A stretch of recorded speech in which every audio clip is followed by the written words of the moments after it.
Okay, today we're getting a little fancier. We're going to go for something that's slightly more complicated, but actually still remarkably easy to do.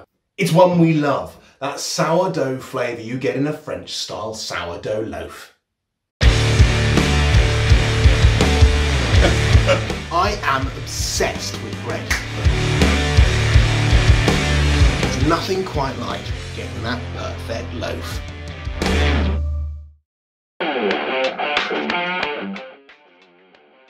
Now, making French sourdough bread is actually relatively easy to do. The one thing you do need to consider is the time you need to make the bread, and also how much time you need to develop those complex flavours that you get and love in a sourdough loaf. I'm going to go slightly unorthodox with this recipe. I'm going to make a white and wholemeal sourdough loaf. The great thing about that is you get the wonderful texture with the white flour, but you get an added flavour with the wholemeal. Also, wholemeal tends to have more nutrition in it, and I kind of like a bit of nutrition in my bread.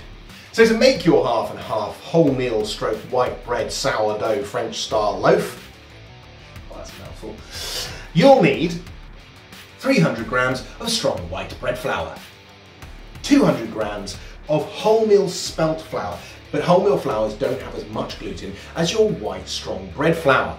So to add to the glutens lacking in the wholemeal, I've got 50 grams of wheat gluten. Now you can get wheat gluten from health shops, I got it from the farm shop down the road. You can get it online as well. It's actually not that hard to find. You'll need 1 bowl of leaven, that's 1 cup of flour, 1 cup of sourdough starter, 1 cup of water. If you don't have a sourdough starter, have a look at our sourdough starter video, make one yourself. It's always a good idea to have one in the house.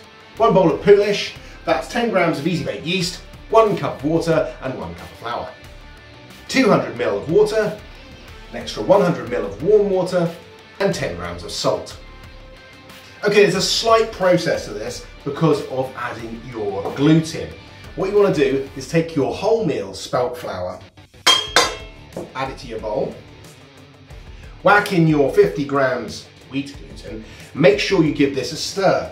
Now, this is important because if you pour water onto wheat gluten, it'll turn into lumps. So you want to make sure it's really incorporated with the other flours before you add any water. Looking good, nice and stirred in. Take your white, strong bread flour, typical, getting it everywhere. Once your leaven is nice and bubbly, add that. And once your poolish, that's the flour, water and quick yeast, is really bubbling, add that to the mix. That's what it's looking like at the moment. Now it will be exceptionally dry when you first start mixing this together. That's okay. We're going to start adding more liquid very soon. The wonderful thing about this recipe is there's actually no kneading. It's all about fermentation and using the yeasts to stretch the glutens in there for you so you don't have to do any work. Add 200 ml of water. Now it's important that we don't add the salt at this point. We want the glutens to really stretch and the flavours develop in the yeast without the salt killing it. Right, that's it. That's the first stage of the sourdough recipe. Take a clean tea towel, whack it over the top of your bowl and pop that in the fridge. Now leave that overnight. Give it a good 8 to 10 hours. That's what's going to give it that wonderful sourdough flavour. See you in the morning.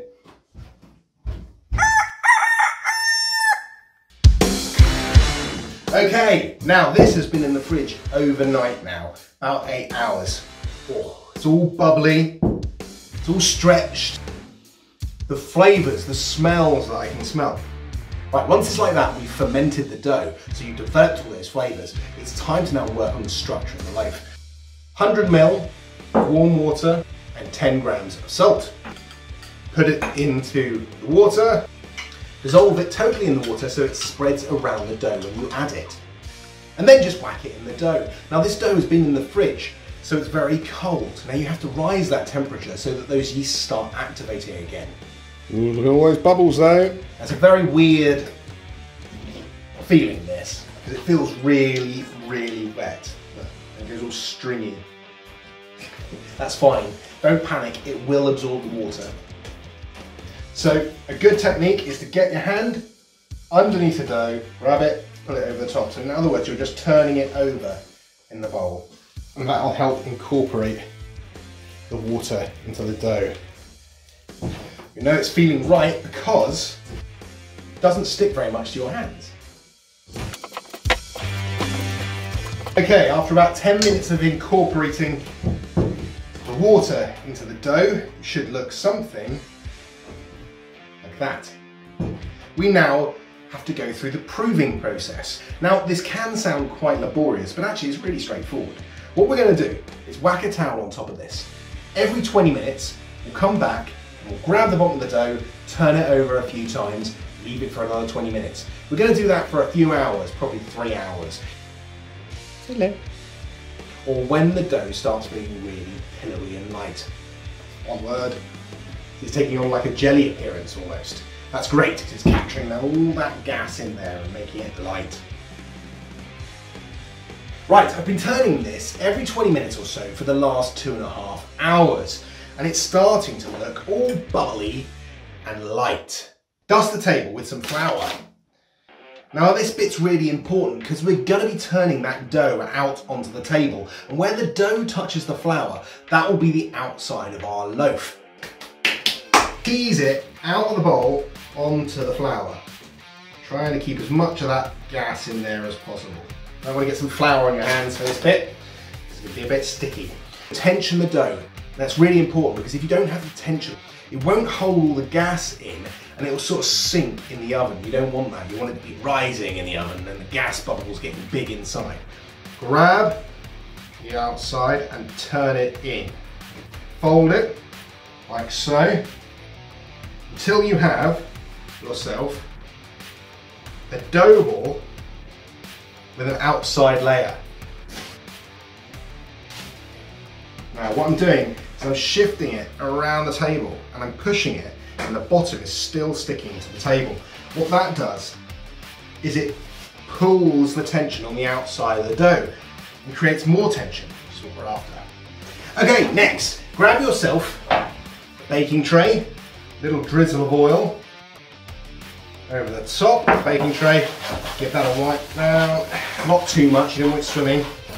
Some polenta to stop it sticking to the tray. Drop it all on.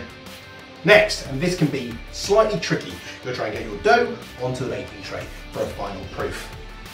A scraper. Now what I'm going to do is add a little bit of oil on the outside of my scraper so it doesn't stick. 1, 2, 3, whip. Oh, there we go.